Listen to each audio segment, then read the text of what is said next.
Once upon a time, there was a village called Ayappa. In that village, there lived a boy named Ratnakumar.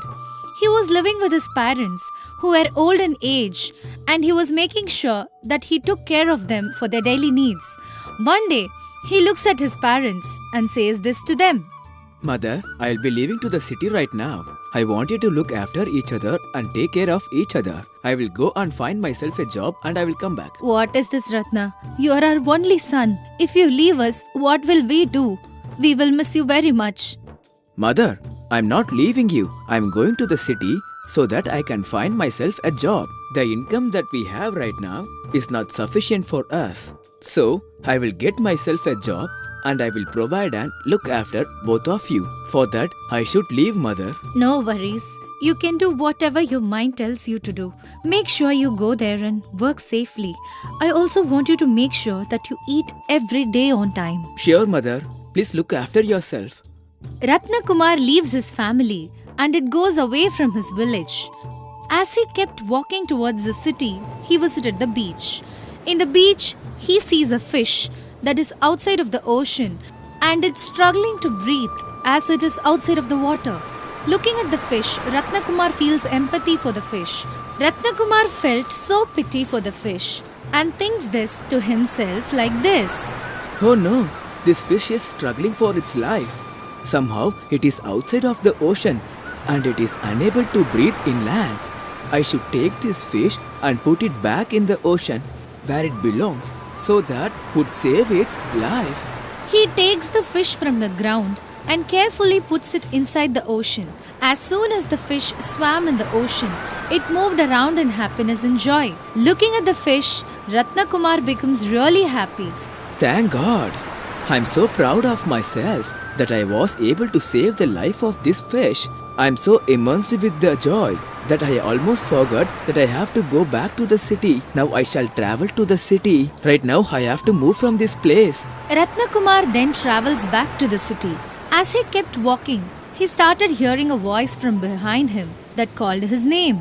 Hey youngster, can you please stop for a while? Do not walk away as I'm calling you. Who was that? I felt like someone was calling me. Who might that be?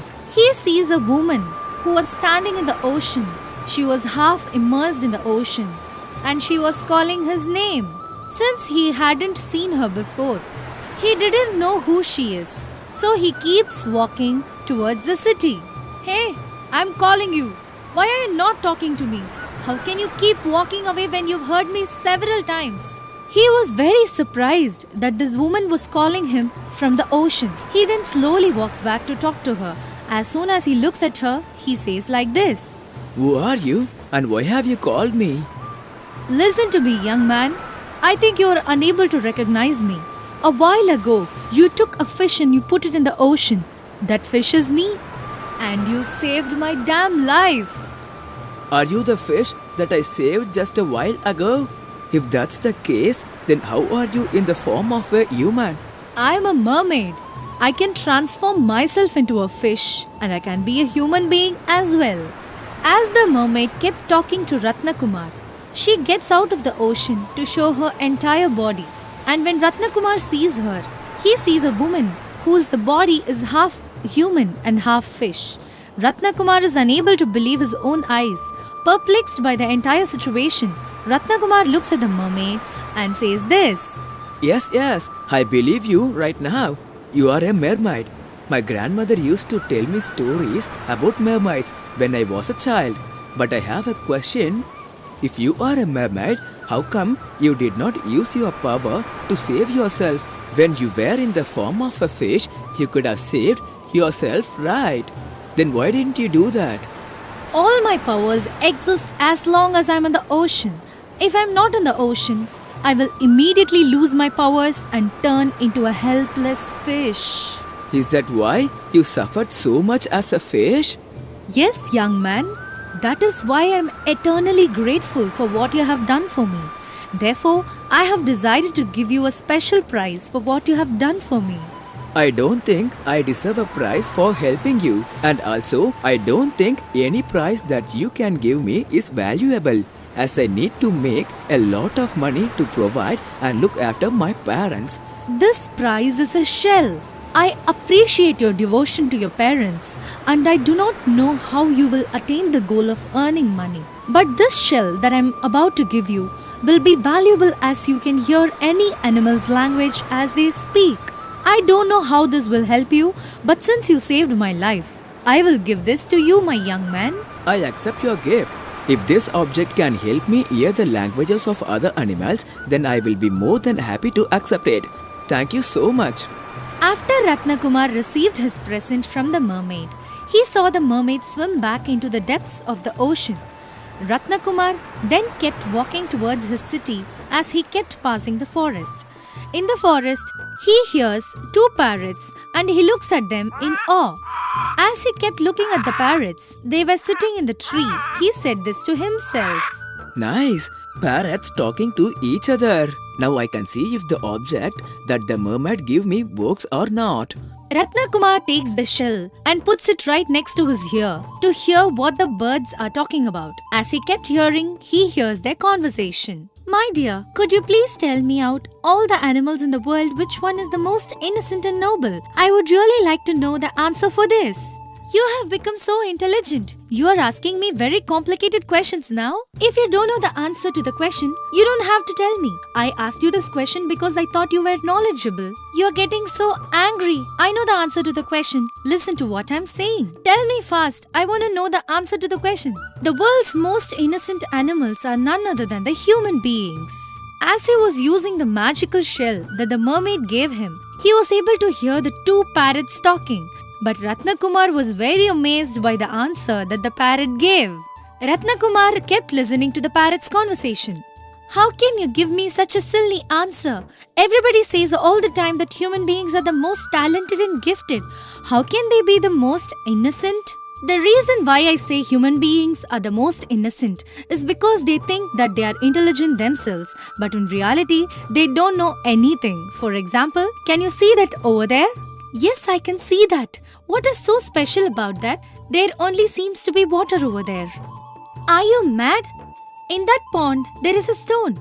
That stone is a stone that people step on to cross the pond.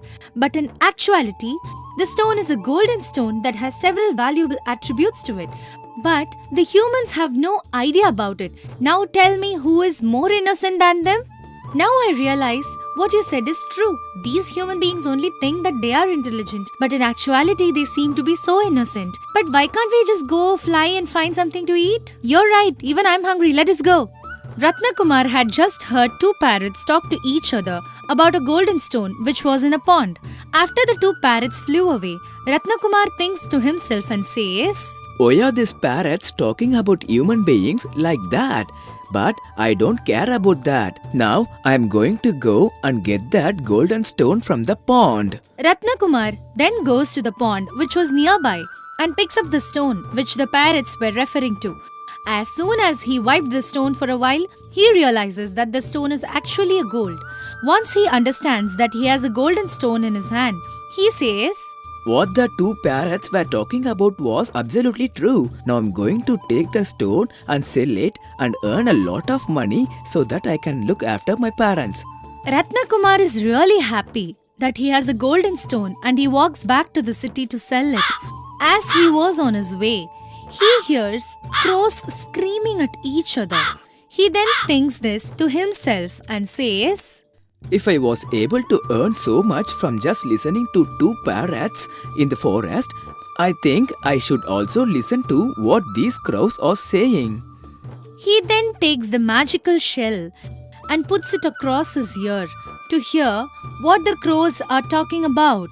What is, my friend? It has been a long time since I will seen you. How is life and everything for you? I don't want to talk about that, Kamap, but I want to say that the human beings have made me really upset today. How can you say that you are upset at them? We eat from the food that they give us. How is that possible? Today morning, while I was at the landlord's house, I saw there was a lot of chaos among them. Why were they arguing? What was the reason for it? They seems like to be such idiots.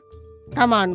Why do you say that, my friend? What happened there? It is not a big deal. The landlord's daughter had been sick for a while and they have been giving her medicine for a while, but none of it seems to be working as of now. No matter what they do, the girl's health is still not getting better. If the landlord did everything he can do save his daughter's life, that is absolutely right. Why do you have to call them idiots? The disease that the daughter has is not because of something from outside, it was because of the landlord did to her. What do you mean? How did the landlord be responsible for the illness? The landlord had brought some of his friends to visit his own house. At the time, a snake had just entered the house and it has been responsible for the daughter's illness. As long as the snake is alive and in that vicinity, it will always be taking away from the daughter's health.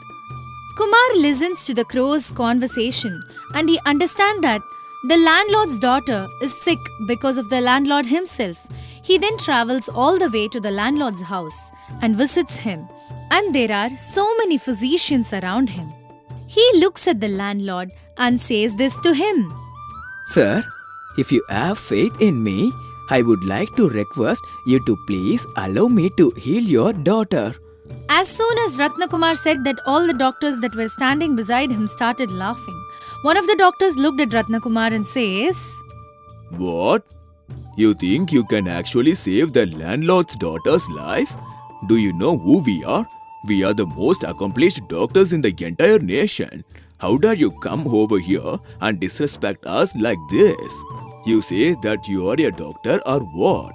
Sir, my name is Ratnakumar and I am not a doctor, but I do know how to heal this girl's disease. That I can guarantee. Why do you say that? You are not a doctor. What makes you think that you know something that we don't? Are you a mentally ill person? As the doctors were making fun of Ratnakumar, the landlord kept quiet and appreciated Ratnakumar's bravery. He was in the position where he is unable to reject anybody's help as his daughter is very ill.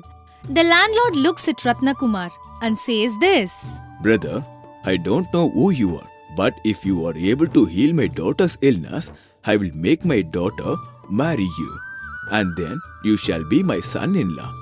As soon as the landlord says this to Ratnakumar, all the doctors were absolutely shocked. But they were also curious as to what Ratnakumar knows that they don't. So they kept watching as Ratnakumar went inside the house to see his daughter. Once Ratnakumar saw his daughter, he says this to her father.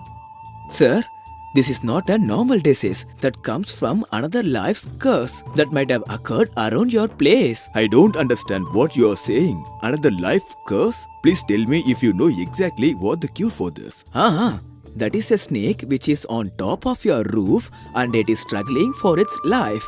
If you can climb to the roof and save the snake's life, your daughter's life will also be saved. Do it immediately. The landlord immediately calls few of his servants and makes them climb to the roof of their house to find a snake. As soon as they found the snake, they saw it was struggling as it was barely able to move. They then rip the roof off and save the snake's life. After a while, they give the snake some milk and the snake drinks the milk and it goes away. As the snakes went away, the landlord's daughter wakes up from her illness and walks healthily. Everybody that saw this were absolutely shocked and really happy. The landlord looks at Ratnakumar and says like this. You have done such a great job. You came in like an angel and you saved my daughter's life. I shall keep my words true and make you both get married. The landlord makes Ratnakumar and his daughter get married right away. After a while, Ratnakumar uses the golden stone that he got from the pond and starts a business and makes a lot of money. After he made a lot of money, he goes back to his own house with his newlywed wife and he lived happily for the rest of his life. If you like this story, do like it, share it. For more new stories, please subscribe our New Stories Book English YouTube channel.